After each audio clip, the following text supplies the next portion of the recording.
নমস্কার বন্ধুরা, কেমন আছেন সবাই? রত্নাস কিচেনে আপনাদের স্বাগত। হ্যাপি রক্ষাবন্ধন, রাখির অনেক অনেক শুভেচ্ছা রইল।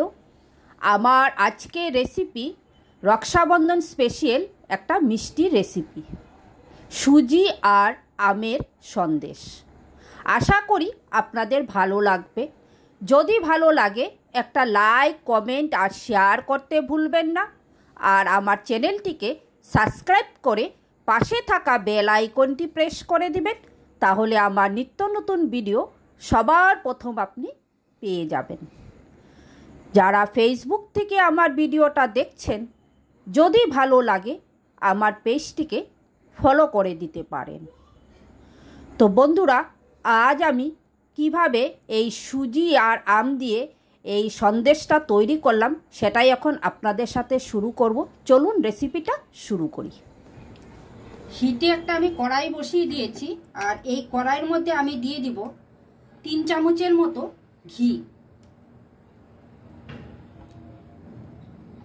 এখানে আমি 3 চামচের মতো ঘি অ্যাড করে দিলাম। এখন ঘিটাকে একটু ভালো করে গরম করে নেব। কড়াইয়ের চারপাশে একটু লাগিয়ে দিলাম।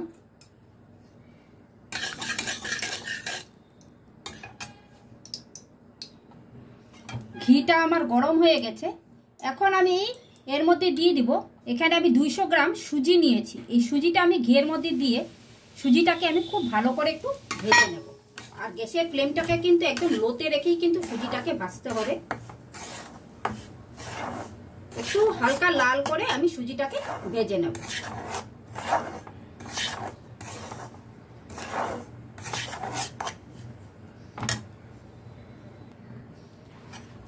সুজিটাকে আমি লো ফ্লেমে রেখে প্রায় 5 থেকে 7 মিনিট ভালো করে ভেজে নিয়েছি। দেখুন সুজির কালারটাও কিন্তু অনেকটাই চেঞ্জ হয়ে গেছে।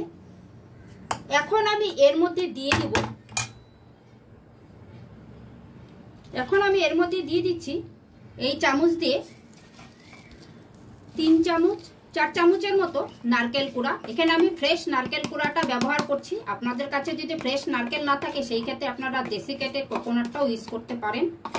তো এই নারকেলটা দিলে কিন্তু খেতে খুবই সুস্বাদু হবে। এখানে আমি এখন নারকেলটা দিয়ে নারকেলটাকে এই সুজির সাথে 5 মিনিটের মতো একটু ভালো করে নারকেলটাকে ভেজে নেব, যাতে নারকেল থেকে একটা খুব সুন্দর গন্ধ বেরোয়। ততক্ষণ পর্যন্ত নারকেলটাকে একটু ভালো করে ভেজে নেব আমি।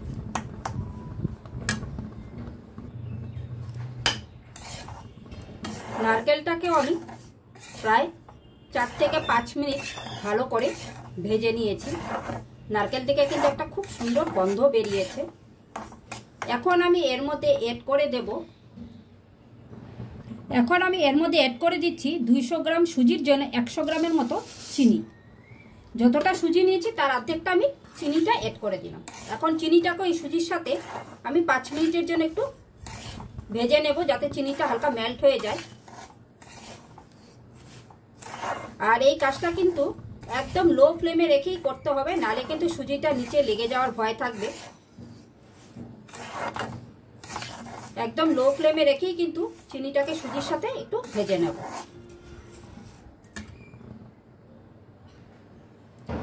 চিনিটাকে দিয়ে আমি 5 মিনিটের জন্য সুজির সাথে খুব ভালো করে কিন্তু ভেজে নিয়েছি।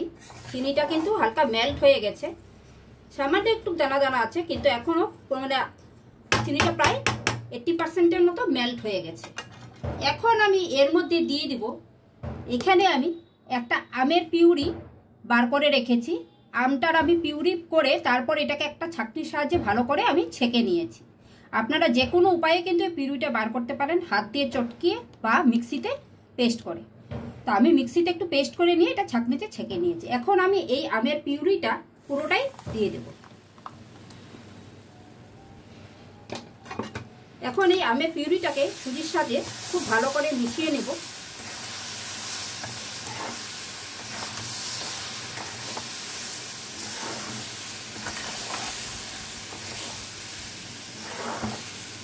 আমের পিউরিটাকে কিন্তু ভালো করে মেশানো হয়ে গেছে। এখন আমি এর মধ্যে দিয়ে দিব 1 কাপের মতো দুধ আমি আগের থেকে জাল করে ঘন করে নিয়েছি। দুধটাকে একটু ঘন করে নিলে কিন্তু খেতে খুব ভালো লাগবে। দুধটাকে আমি ভালো করে ঘন করে নিয়েছি। 1 কাপের মতো আমি ঘন দুধ এর মধ্যে অ্যাড করে দিলাম। আর এই সময় কিন্তু গ্যাসের ফ্লেমটাকে একদম লোতে রেখে কিন্তু এটাকে এইভাবে অনবরত নাড়াচাড়া করতে হবে।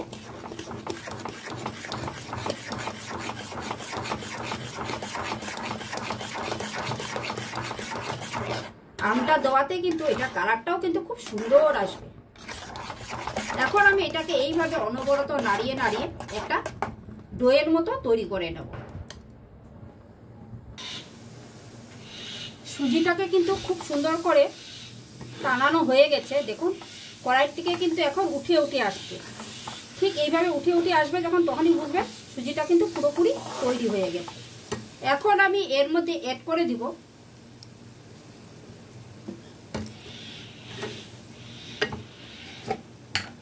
আবারও উপর থেকে 1 চামচের মতো ঘি,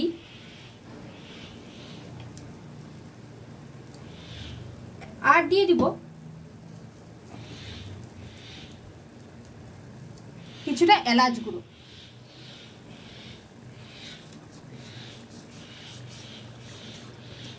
এখন এই ঘিটা আর এলাচ গুঁড়াটাকে খুব ভালো করে এই সুজির সাথে মিশিয়ে নেব আর হিটটাকে বন্ধ করে দেব।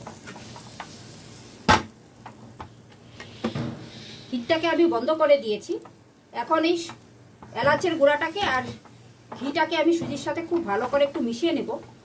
আর এখন এটাকে আমি একটা পাত্রে ট্রান্সফার করে নেব।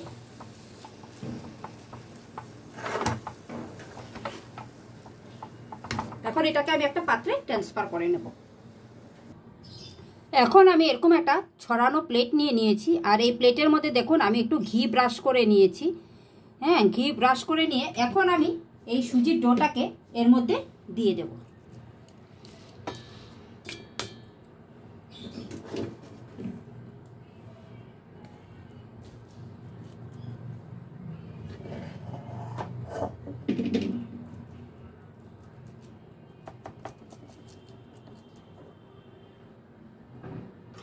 সুজির ডোটাকে পুরোটাই আমি ঢেলে নিয়েছি। এখন আমি হাতের মধ্যে একটু ঘি লাগিয়ে নিয়েছি। ঘি লাগিয়ে নিয়ে এটাকে এইভাবে একটু স্প্রেড করে দেব, চারিদিকটা সমান করে করে। একটু হাতের মধ্যে ঘি বা তেল লাগিয়ে নেবেন, তাহলে কিন্তু হাতের মধ্যে লেগে যাবে না।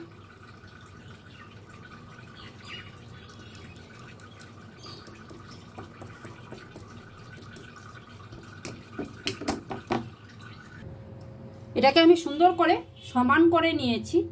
এখন আমি এর মধ্যে উপর থেকে একটু দিয়ে দিব কাজু কুচি।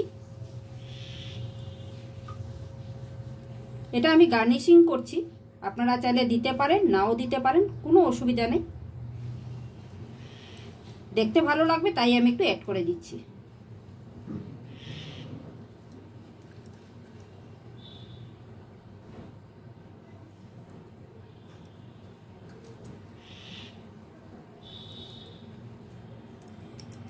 আমি কাজু কুচিটা দিয়ে দিয়েছি। এখন আমি একদম একটা ছুরি নিয়েছি।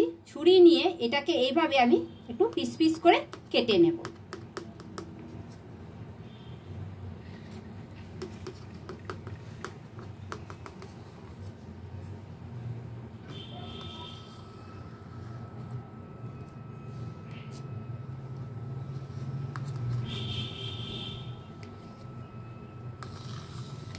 আপনারা আপনাদের পছন্দ মতো শেপ করে কেটে নেবেন। আমি আমার পছন্দ মতো করে শেপ করে কেটে নিচ্ছি।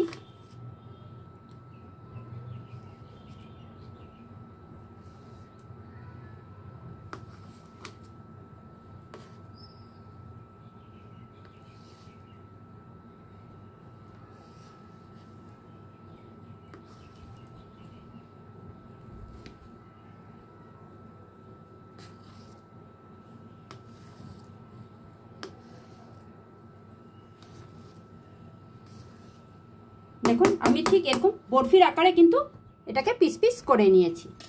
এখন আমি এই প্রত্যেকটা বরফির মধ্যে একটা করে এইভাবে কাজু বাদাম অ্যাড করে দেব। এতে কি হবে, খাওয়ার সময় কাজু বাদামটা মুখে পড়বে আর দেখতেও বেশ ভালো লাগবে কিন্তু।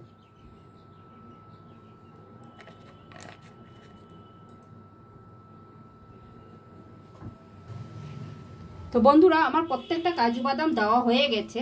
তো আমার কিন্তু আজকের এই সুজি আর আম দিয়ে এই সন্দেশের রেসিপিটা কিন্তু পুরোপুরি রেডি। আশা করি আপনাদের ভালো লাগবে। সামনেই কিন্তু রক্ষাবন্ধন। আপনারা রক্ষাবন্ধনের দিন ভাইদের জন্য এরকম একটা সন্দেশ বাড়িতেই তৈরি করে নিতে পারেন।